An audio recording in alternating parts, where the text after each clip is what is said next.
Hello students, welcome to my channel BK Boys. Student, today I am going to discuss with you about carbon.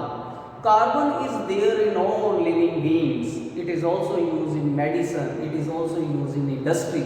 So it is a very important element. Now first of all I will discuss with you how it occurs in nature. It occurs in nature in two states. It may be there in free state, it may be there in the combined state. For example, it is there in the form of coal. It is the free state of carbon. Now how the coal was formed? Coal was formed when the plants, animals all were buried under earth for millions or billions of years, and due to high pressure, high temperature, they get converted into carbon, that is coal. So this process whereby the carbon compound get converted into carbon is known as carbonization. So the coal was formed due to the process of carbonization, and coal is a free state of carbon. Similarly, you are having diamond, you are having graphite. So graphite and diamond is also the free state of carbon. Diamond is the hardest substance and it is used for the cutting purpose as well. Graphite is a soft substance and it is used as electrode, as you know. So that is their student. Now after free state you are having combined state, student. In combined state, you know, carbon dioxide is there. Now carbon dioxide is present in our atmosphere. Nearly 0.03% of carbon is there in our atmosphere. So the combined state is there. Then you are having in minerals, like you are having carbonates, you are having calcium carbonate, you are having dolomite, like dolomite is what? Dolomite is the compound which are having calcium carbonate and magnesium carbonate. So dolomite is there, marble is there. In all these substances carbon is present. And in living organism also carbon is there. You know, the plants, the animals, all whatever we are having, whatever food we are eating, student, you know, mainly it is carbohydrate, protein, fats, etc. So all these things contain carbon. So that means in animals and the plant also the good content of carbon is present. So that is there, student. So that is there. And then one more thing I am going to discuss with you, and that is what is the organic substance, what is the inorganic substance. Student, any substance which carry carbon except carbon dioxide, carbon monoxide and carbonate and hydrogen carbonate are called organic substances. Any substance which carries carbon except these, what are those? Carbon dioxide, carbon monoxide, carbonate, hydrogen carbonate. These are known as organic substances. And what is the inorganic substances? Inorganic substances are those substances in which carbon is not there except calcium carbonate, or you can simply say carbonate. You are having hydrogen carbonate, you are having carbon dioxide, you are having carbon monoxide. These are also the inorganic substances. They are containing carbon but they are under the inorganic substances. So these are the inorganic substances. Next thing which I am going to discuss with you, student, that is the what is allotropy. What do you mean by allotropy? You know, you are having a substance, it can exist more than two forms. More than two forms. You are having not a single form, many forms are there. A substance can exist in many forms. So many form, allotropous, that means many forms. If a substance is existing in many forms, that is known as allotrope. So similarly, carbon is having so many allotrope. You know, diamond is there, graphite is there, fullerene is there, nanotubes are there. All are the allotropes of carbon. What are the allotrope of carbon? First is diamond, then there is graphite, then you are having fullerene, then you are having nanotubes. All these are the allotropic forms of carbon. So that thing, student, which I am going to discuss with you is the types of solid.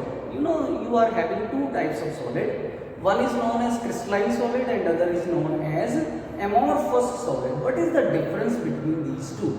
Crystalline solids have the definite forms, while the amorphous solid don't have definite forms. A few example of crystalline solid is, first is common salt, rock salt structure is there, and then you are having sugar is there. Sugar is also the example of crystalline solids. Then you are having alum, that is also the form of a crystalline solid. Then example of amorphous solid is, you know, you are having pitch, you are having so many substances are there which are the example of amorphous solid. And when you just cut the crystalline solid, you will see the sharp edges, while if you cut the amorphous solid, you will see the curved surfaces. So that is the difference. And one more difference is there. In crystalline solid, the elements, the atoms are arranged in a definite three-dimensional structure, while in case of amorphous solid, the atoms are arranged in a disordered manner. That means there is no order in them. That is there, student, that is there. And as far as the allotropic form is concerned, student, allotropic form of carbon is also of two type. One form is of crystalline and other is of amorphous. And crystalline allotropic forms are, as I told you, diamond was there, and you were having graphite was there, and fullerene was there, nanotubes were there. All are the crystalline allotropic form of carbon. While if you are having charcoal, you are having bone charcoal, all these, and you are having lamp black, all these are the amorphous allotropic form of carbon. So that is there, student. Now what is the difference between these? Why the other form, one form and other forms are different from each other? This is due to their structure, student. They have different structure due to which their properties also differ. Sometimes only physical property difference, and sometimes the chemical properties also differ a little bit. For example, if I take the example of diamond and graphite, you know, diamond do not burn at the lower temperature, but graphite burns at 700 degree. What the diamond, if you just want to burn the diamond, it will burn at 900 degrees Celsius. So that is the difference. Next, student, which I am going to discuss with you is the crystalline form diamond. Now diamond is a crystalline form where one carbon is tetrahedrally joined with four other carbon, as I have shown in the diagram. Other carbons are present at the vertices. Now next thing is how the diamond is just produced. It comes out of the surface of earth. It is there nearly 100 km below, and it comes out with the help of volcanic eruption. And you know, students, some other rocks also comes with it, and these rocks are known as kimberlites. So kimberlite is also there, and one part of diamond is there out of 15 millions of kimberlite is there. So 1 by 15 million part is there, student, when it comes out of the earth. That is there. Now you can make diamond artificially as well, student. You can use graphite. When the graphite is just given some higher pressure and temperature, like nearly 700 to 900 degrees Celsius temperature is given, graphite get converted into diamond. So you can artificially also make the diamond. So diamond is having few variety. Actually the color of the diamond is colorless, but few varieties are there which are having red color is there, yellow color is there, you are having brown color also. So these are also there, and the color is there due to the presence of impurity of metal. And some cheaper qualities also there, some less costly qualities are also there, student, in which you are having that quality. You are having, like, you are having gray color is there, you are having black color is there.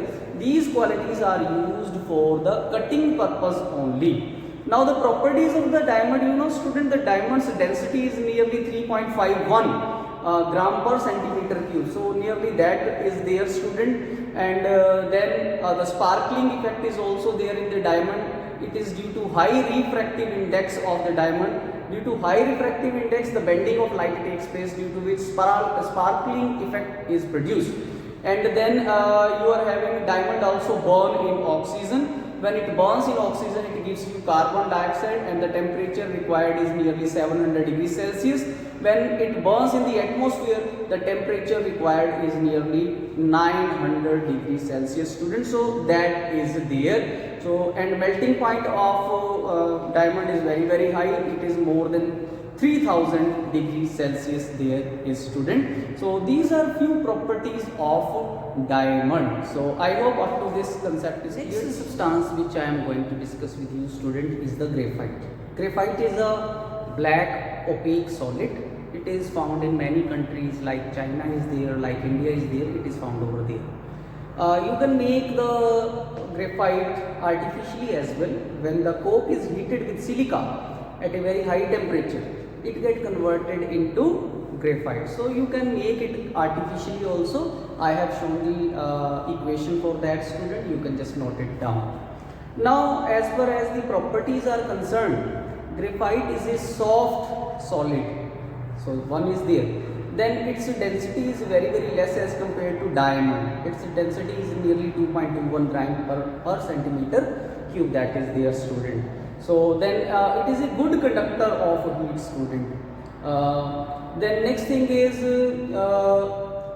it is used for the writing as well. You know, graphomene writing. I am writing. So for writing purpose also graphite is used. So these are the properties of few properties of graphite. Also it burns in oxygen at 700 degrees Celsius, and it gives you carbon dioxide student. So that is there. Now as far as the structure is concerned student, graphite has the hexagonal structure in which one carbon is bonded with 3 hexagonal ring, and the layers of these rings are there, and these layers are parallel to each other. And due to this parallel layers, the one layer can slide over the other layer. That is why the graphite is soft in nature as compared to diamond. Due to layered structure, graphite is conducting as well as soft. So if someone asks you why it is soft and diamond is hard, so reason is because of layered structure, one layer can slide over the other. That is why the graphite is soft as compared to diamond. Diamond is hard. So it is due to the structure of the both. So that is their students. Next is student the uses of graphite. What are the uses? First is it can be used as electrode, you know. Second thing is it is used in the lead of the pencil. It is mixed with the clay, and it is used as the lead of the pencil. As you know, the meaning of graphomene, I write. So it is also used for the writing purpose, and then it is also used as a lubricant in a machine which work at a very high temperature, like internal combustion engine is there. It is also used for the painting purpose. When it is mixed with the linseed oil, it is used for the material which are made up of iron. So, and it is also used for making crucible for the furnaces also. So all these are the properties of the uses of the graphite. So these are the uses. Next thing which I am going to discuss with you is the amorphous form of carbon. So, and one more thing, amorphous form of carbon are more active than that of crystalline form.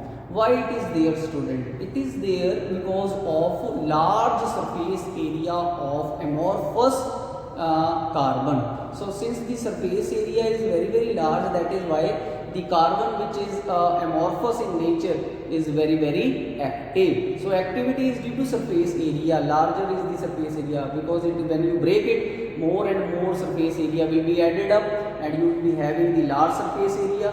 Due to large surface area student, you will be having the more activity. Now first of all, amorphous carbon is charcoals. First of all, I will discuss with you the charcoal. So first of all, I will be discussing carbon charcoal. Student, how you can make the carbon charcoal? You can make the carbon charcoal with the help of destructive distillation, which is also known as pyrolysis. So with the help of this process, you can easily make the wood charcoal. Now how this process work, that I have already shown on the diagram, student. You can see here you are having wood. When you heat it, then certain vapors will be there, and in these you will be having the gases which contain carbon dioxide, carbon monoxide is there, methane gas is there, hydrogen gas is there. It burns, and when the vapors are condensed, they just get converted into tar, and a liquid is also produced, which is known as pyroligneous liquid, or pyroligneous acid is there, that is there, student. So this process I have already shown on the diagram. You can note it down. Next thing, student, which I am going to discuss with you is the activated charcoal. What is activated charcoal, student? When the wood charcoal is heated at nearly 900 degrees Celsius in the limited supply of oxygen or steam, it gets converted into activated charcoal. It is most active. Reason is being because if you are having 1 kilogram of activated charcoal, you know its surface area will be nearly 1 kilometer square. So a large area will be there in 1 kilogram. You are having in that powder, you will be having 1 kilometer square area is there, student. So its activity is more. So activated charcoal is more active than that of wood charcoal due to its larger surface area, student. So student, today I have discussed few topics of the chapter carbon. I hope you have understood whatever I have discussed, since this chapter is a quite large chapter. So I will be discussing this chapter in parts. This is the first part, and so on. I will be making more videos on this. So I hope you have understood whatever I have discussed with you, and you will subscribe, like and share my channel. Thank you for watching PK Voice.